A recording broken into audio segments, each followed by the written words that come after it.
sais pas si c'est mieux à deux ou seul. Survivre, c'est tout. Là, on arrive dans une période de procès. C'est sûr que le danger n'est pas écarté pour autant, juste parce que la guerre est finie. On a bien vu que c'est avec une intention très forte que Krivine a appelé cette dernière saison la libération des instincts. L'instinct d'Heinrich Müller est toujours de trouver le meilleur parti, la meilleure issue possible.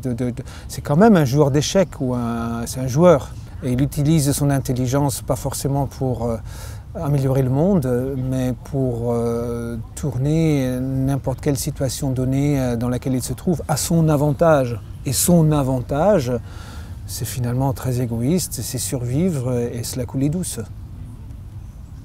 Qu'est-ce qui compte le plus pour moi? Il n'y a plus rien qui compte, c'est ça le problème. Absolument plus rien.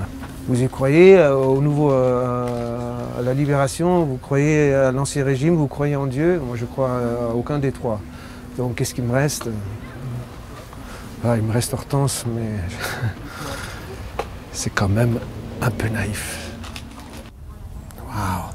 Là c'était très existentiel puisque c'était un moment où il a frôlé la mort de si près. Je crois que c'était un des moments où il était le plus près de la fin. S'il suit une idéologie, c'est peut-être l'idéologie darwiniste du plus fort.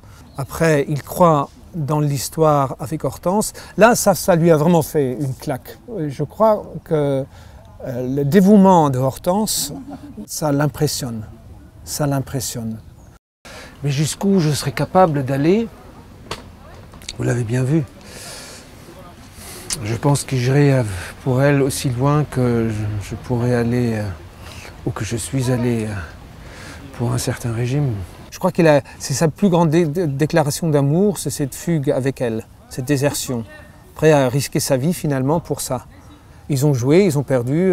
Pour lui, le jeu était fini en étant arrêté par les Américains. Pour Heinrich, clairement, l'objectif est de survivre le plus longtemps possible. Donc, une vie plus longue, quitte à être un opportuniste extrêmement égoïste, vaut mieux qu'une vie héroïque plus courte que celle de Marcel. Encore que, je ne crois pas qu'il en est convaincu, parce que je crois que secrètement, il rêve de ça, mais il n'en a pas les couilles. C'est là où je crois que Heinrich est faible. C'est par le fait de découvrir qu'il n'a aucune forte conviction. C'est juste quelqu'un qui joue très très habilement avec les lois que les humains lui proposent. Je crois que je suis devenu un homme parce que j'ai pu admettre les choses les plus crûment telles qu'elles sont. Alors que j'ai continué à essayer de jouer au héros, je suis quand même arrivé à faire comprendre que je ne le suis pas. Au début, on a une machine et on découvre un homme. Et à partir du moment où vous découvrez un homme, un être humain, et qui plus est, vous lui laissez le temps sur l'écran de raconter son histoire, les gens commencent à comprendre pourquoi il agit comme il agit. C'est-à-dire ça le rend humain, et ça c'est quelque chose d'extrêmement courageux, surtout pour les personnages négatifs. Pour Marchetti, c'est pas autre chose. Mais c'est un fumier, un malade, un pourri. Or, il n'est pas que ça. Heinrich, c'est pareil.